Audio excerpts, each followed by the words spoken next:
It's a path that's led to division, dysfunction, irresponsibility, and growing vitriol between our citizens. Well, that's something you rarely see. The DNC wasted no time in recruiting Republicans who have disbanded from President Trump. But will that rhetoric sway those voters who remain on the fence? The DNC now in the books. How will President Trump and the RNC respond in this upcoming week's convention? North Carolina and the South Lawn of the White House is where it will all take place. The first woman, and for that matter, first Latina woman to be elected as California's GOP Chair. Jessica Milan Patterson joining me now. Chairwoman, welcome to Sunday Morning Matters. How are you? Thank you so much for having me. I'm doing great. Thanks for inviting me on. Well, I'll tell you what, the virtual Democratic convention produced the heavy hitters, as you know, from their party and even some from the Republican Party. So we'll just start with this. Are you fearing that any other Republicans are going to endorse Biden along the way? What's the concern level there? I'm not really focused on it. You know, here in California, there's going to be 11 states that are deciding the presidency, not named California. So in California, we've been laser focused on the things that we can affect change in. And that's mostly congressional seats, making sure we take back the House and bringing back balance to Sacramento. And, you know, that's an interesting question. You point out those 11 states. So a lot of people are saying because a lot of those voters who are Republican back in 2016 now voting for Biden. We've heard a lot of GOP lawmakers in the past now saying that in the media. So, but what's the concern level when you hear some of that and maybe some of that dialogue that's coming across from other Republicans? Yes, certainly, you know, it's very hard to poll. We saw what happened in 2016 and the inaccuracy of polls going there. They're always something that we pay attention to in California, especially when we're looking at these congressional seats. But at the end of the day, what we're focused on is making sure we're talking to Californians about issues that are important to them, issues that affect their everyday life. And we get that Democrats in the mainstream media want to talk about whatever the 3 a.m. tweet was.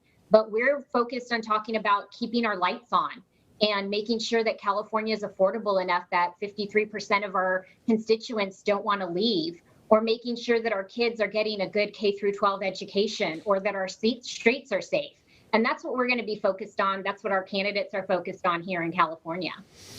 You know, obviously, President Trump, he's a showman, as we know, as you know. So what will we see from the virtual version of the Republican National Convention, as it will be kind of scattered in a way in North Carolina and also, as President Trump says, from the South Lawn of the White House? What do we expect?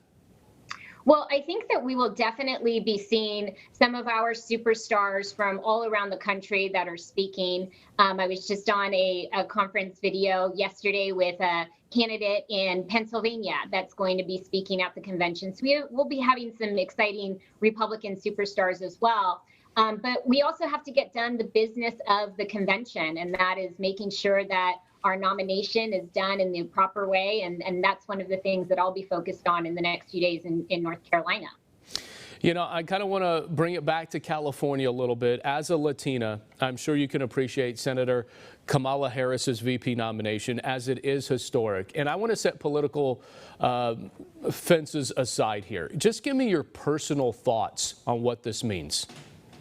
Yeah, personally, as a Californian here, I've just been so incredibly disappointed with the leadership that California Democrats have shown here.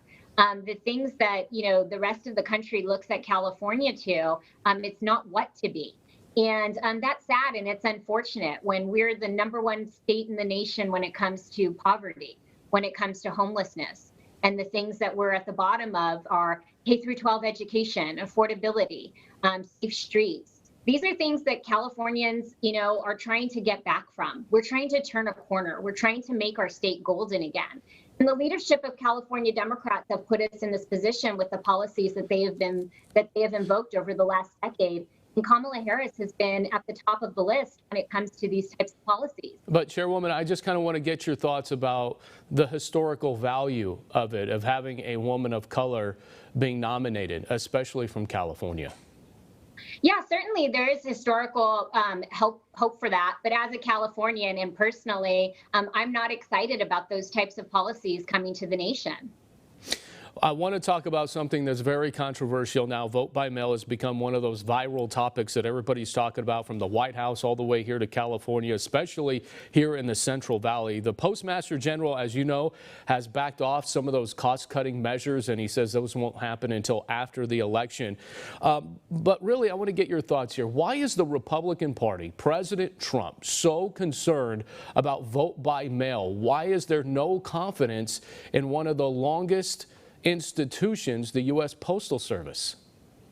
Well, I think that you need to draw the distinction, and many have tried to, between absentee voting and vote by mail, where you're essentially mailing the entire voter rolls. And when I've been a long time absentee voter, and I want to be very clear that I believe that, especially here in California, everyone should have the right to vote by absentee ballot. I think that it's something that we have done for a very long time, and it's something that is an institution that is incredibly critical to making sure that votes are cast. And here in California, we allow everything from ballot harvesting to anyone for any reason requesting an absentee ballot. Now, when you send ballots out to voters that are on the rolls that have died, that have moved, that are inactive, that's where the integrity of an election can be called into question. So we certainly believe that every single Californian should have the right to vote by absentee. We already have that process in place. And so to mail the entire rolls is not something that I believe is even necessary to do. Well, it sounds like, again, the Republican Party is still very concerned about vote by mail, the alleged ballot harvesting, as you call it. If President Trump, though, loses the election, and even some of these congressional races here, whether it be the Central Valley or within the state of California, will the Republican Party accept those elections then? Well, do you think President Trump will then continue to challenge the election results if he loses? So first of all, there is no alleged about it. Here in California, ballot harvesting is legal and it is done. So it is absolutely, and California Republicans have stepped up our game when it comes to ballot harvesting. We have our neighborhood team leader program where we've recruited over 37,000 new volunteers to help with these programs all around our state. We've already had 2 special elections in California that were all mail ballots, where we won both of them in Senate District 28 with now Senator Melissa Melendez. And we did, for the first time in 22 years, what hasn't been done here in California, that's flip a Democrat congressional seat to Republican in an all-mail ballot election. So we are not afraid of a mail ballot election. We will be working hard to continue to turn out the Republican votes, and anyone who has felt left down by the Democrats and their failed policies here in California, we're going to be working very hard to make sure we turn out every single one of them. And I have confidence in our election system, and I certainly will be accepting the results of that election. Just to close real quick, yes or no, do you think President Trump will accept the election results if he loses? Yes. Okay. Chairwoman Jessica Milan Patterson, we appreciate your time so much being here on Sunday Morning Matters. Thank you. Thanks for having me. Well, coming up, vote by mail. How secure is it? And ballot harvesting. Is there anyone really policing it? Fresno County Clerk Brandy Orth will join me next.